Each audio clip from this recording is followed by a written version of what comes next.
a capitalização mundial atingiu 137% do PIB global, que é o nível mais alto acima do pico de 2021. Michael Burry, que previu a crise de 2008, reforçou as suas posições contra a bolha da inteligência artificial. A Nvidia está em negociações para garantir 250 mil milhões de dólares no financiamento de um centro de dados da OpenAI. A Intel cresceu 25% em receita, sendo o ritmo mais rápido em quase 15 anos. Mas as ações caíram e as avaliações bancárias das casas em Portugal bateram um novo recorde nos 2.228 euros por metro quadrado. Tudo isto e muito mais neste PT Market News. Começando pelo panorama geral dos mercados, o valor mercado de todas as ações do mundo chegou a 137% do PIB global, que é praticamente o nível mais alto de que há registro, que é um salto de 40 pontos percentuais desde abril de 2025. E só para comparar, antes da crise de 2008, este rácio estava perto dos 120%, e agora igualou máximos vistos na euforia dos meme stocks de 2021, e as compras estrangeiras de ações americanas atingiram um recorde de cerca de 850 mil milhões de dólares nos últimos 12 meses, que é 4 vezes mais do que o início de 2025. E o Michael Burry voltou a posicionar-se contra o mercado, em que revelou uma nova ronda de posições short contra o setor de inteligência artificial e dos semicondutores, argumentando que a subida ainda tem muito para corrigir. Além disso, alertou noutra publicação para o risco que o private equity pode estar a transferir para o público através de seguradoras de vida, num modelo que os prejuízos podem acabar socializados. Estes avisos surgem num momento em que os saldos de crédito líquido nas corretoras caíram para um recorde de menos de 1,06 bilhões de dólares, que é um sinal que os investidores estão altamente alavancados. Já a Nvidia está no centro de mais um negócio de dimensão histórica, em que a empresa está em conversações para garantir até 250 mil milhões de dólares no financiamento de um projeto de centro de dados da OpenAI. A garantia da Nvidia serviria para a OpenAI arrendar um projeto de 10 gigawatts que a SoftBank está a desenvolver, com um custo total que pode ultrapassar largamente os números iniciais. O negócio mostra como os grandes nomes de inteligência artificial estão cada vez mais entrelaçados no financiamento uns dos outros, o que gera interpretações distintas entre os participantes do mercado. E a Intel apresentou o crescimento mais forte em quase 15 anos, em que as receitas subiram 25%, que é o melhor desempenho desde o terceiro trimestre de 2011, impulsionado pela procura ligada à inteligência artificial.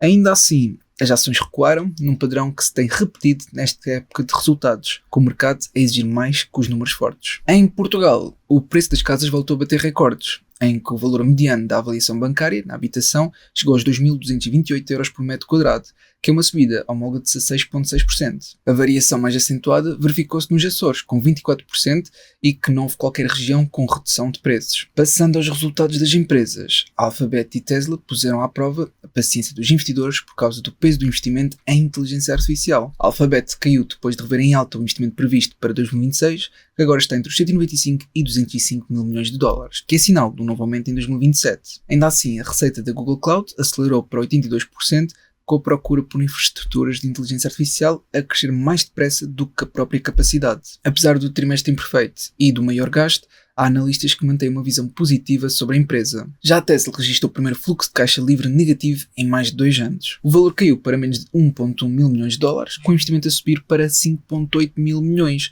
contra os 2,5 do ano anterior. Então a receita subiu dos 25 para 28 mil milhões, com entregas recorde de 480 mil unidades no trimestre. Contudo, a margem bruta caiu para cerca dos 17% contra os 21% do ano passado. E a IBM reviu em baixa as previsões para o ano após um aviso nos resultados, em que a empresa está agora a investir em melhorar a produtividade com inteligência artificial, incluindo uma nova ferramenta de programação. A margem de lucro líquido do S&P 500 caminha para os 15,7% no segundo trimestre de 2026, que é o valor mais alto nos dados desde 2009. Se isto se mantiver, será o 10º trimestre consecutivo de subida. E aproveito também para agradecer à Freedom 24 por apoiar este vídeo, sendo que eles têm vários instrumentos financeiros, como ações, ETFs e obrigações, em bolsas como a Nasdaq, New York Stock Exchange, entre outras. Eles também têm várias ferramentas que permitem auxiliar na respectiva análise. Entretanto, a Samsung assinou um acordo de fornecimento de semicondutores com a Broadcom no valor de 200 mil milhões de dólares até 2030. O contrato cobre chips de memória, serviços de fundição e empacotamento avançado, sendo um dos maiores acordos de fornecimento de chips de sempre. Por outro lado, a American Airlines caiu 8% depois de voltar a cortar previsões para o lucro de 2026, apontando o dedo aos custos mais altos de combustível. Ainda nesta indústria, a Southwest Airlines apresentou uma previsão para o terceiro trimestre abaixo do que era esperado, também por causa da fatura crescente do combustível. Ainda assim, o lucro do segundo trimestre subiu mais de 9%, com tarifas mais altas a ajudar a cobrir esses custos. Já a Comcast destacou a força da NBC Universal antes da separação planeada dos negócios.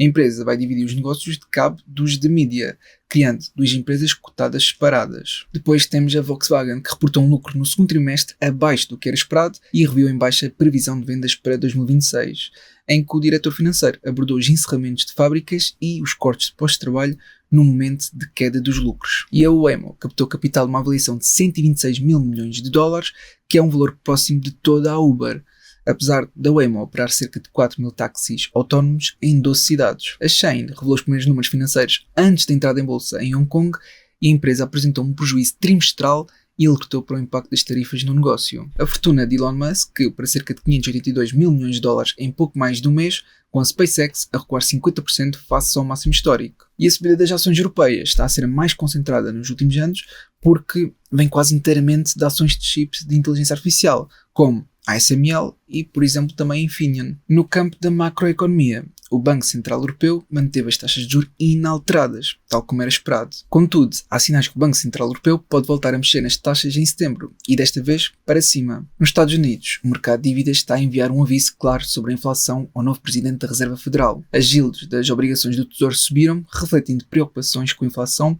e com a possibilidade da Fed subir juros ainda em 2026. Os fundos de obrigações empresariais americanas de grau de investimento registaram saídas de 7,1 mil milhões de dólares numa só semana, que é o maior resgate desde a pandemia de 2020. E a China está a injetar liquidez no seu sistema financeiro, com quase 15 mil milhões de dólares colocados no sistema bancário este mês, em que é a maior injeção em 5 meses. Na geopolítica, o petróleo afundou depois dos Estados Unidos e o Irão terem suspendido os ataques mútuos e retomado negociações através de mediadores. O crudo americano chegou a cair mais de 8%, com os mercados a começarem a descontar de novo um possível acordo de paz. O Irão suspendeu as operações militares, enquanto os Estados Unidos mantiveram os ataques em pausa, mas avisou que a guerra pode expandir-se caso os ataques recomecem. A receita petrolífera do Irão subiu 40% desde o início do conflito, com o país a vender mais de 11 mil milhões de dólares de petróleo durante a própria guerra. No que toca aos indicadores de mercado, o índice de Buffett, que compara o valor das ações com a economia, tem-se mantido relativamente estável entre os 230% e 240%, continuando em torno dos máximos históricos. E quanto ao índice do MED e da ganância, estamos em níveis de medo,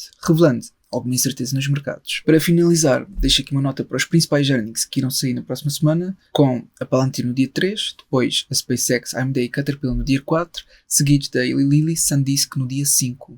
E finalmente, a empresa de Warren Buffett no dia 7. Já em Portugal, o secretário-geral do PS acusou o governo de estar a lucrar com a subida dos combustíveis, referindo que os portugueses vão pagar mais de 44 cêntimos por litro de gasóleo em impostos. O governo ainda não garante uma nova descida de IRS em 2027, a 2 meses da entrega do Orçamento de Estado. Mantém, porém, compromissos de reduzir o imposto em mais de 1.500 milhões de euros até o final da legislatura. A secretária de Estado dos Assuntos Fiscais, que é a Cláudia Rei Duarte, afirmou que uma taxa única no IVA seria, no plano teórico, uma medida de grande simplificação e justiça. Isto implicaria acabar com as taxas preferenciais, como a da restauração. Por outro lado, no que toca aos rendimentos dos portugueses, apenas em 6 concelhos do país o rendimento líquido mediano ultrapassa os 1.000 euros mensais. O presidente da Confederação entende que não há condições para uma subida superior aos 50 euros já acordados, tendo em conta a evolução da produtividade. E o património financeiro líquido das famílias portuguesas mais do que duplicou entre 2005 e 2025.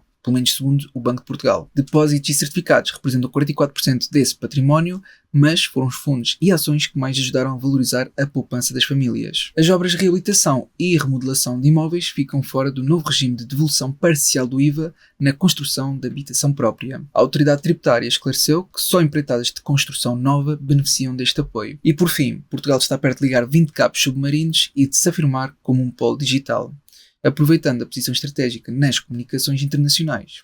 Portanto, isto é tudo o que eu tinha por partilhar neste PT Market News. Eu realmente espero que tenha sido útil. Se foi, não esqueças de colocar um gosto para apoiar e até uma próxima.